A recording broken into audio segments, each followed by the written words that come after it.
Many organizations are finding it challenging to comply with the ever-changing direction we're receiving from our health authorities as they continue to learn more about COVID-19.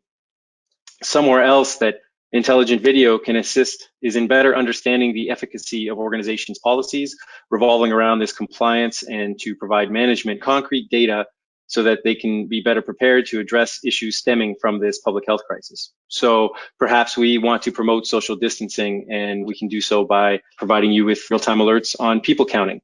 Or perhaps it's to be alerted when a shopper comes in without wearing a mask. Perhaps it's to understand the utilization of space within the stores to ensure these spaces are clean and disinfected.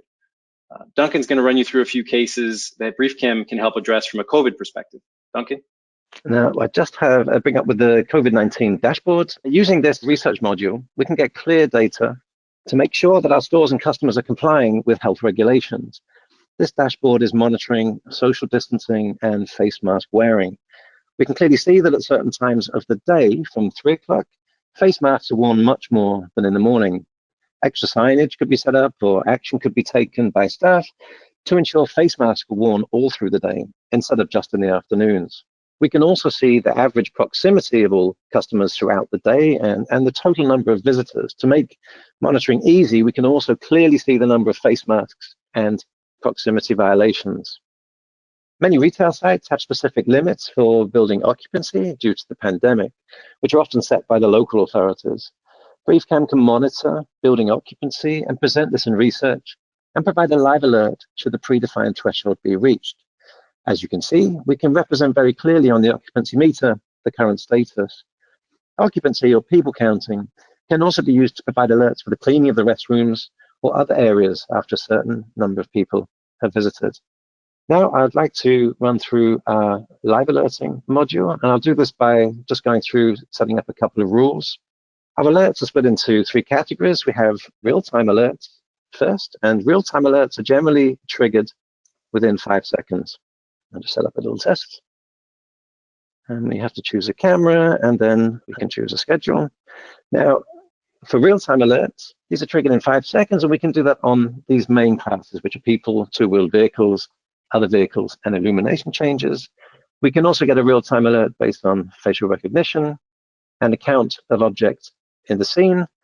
Or if we wanted to, we could highlight a particular area.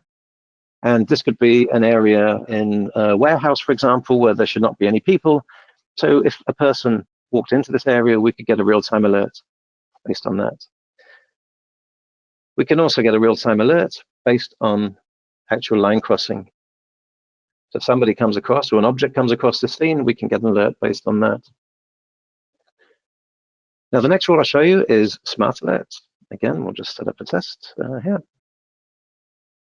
Now, if you look at these, smart alerts take between 30 and 60 seconds to be triggered. But the main difference is we can set up a search based on any of the classes and any of the attributes. We can choose proximity. We can choose face mask detection. Should there not be a mask? And for example, if we lost a child, if it was a shopping center, we could then put his appearance in and clothing, upperwear and lowerwear. And then we can get a live alert if that child passed by this camera. And we can also count people in a predefined area, which will be people counting alerts. We'll just do this. Let's say shoe store as an example. And here we can get a people count. We can set the thresholds of 50 people. And then we can get an alert based on the number of people in this scene. Or again, we can actually mark off a particular area and then get an alert based on the count of people in this particular area.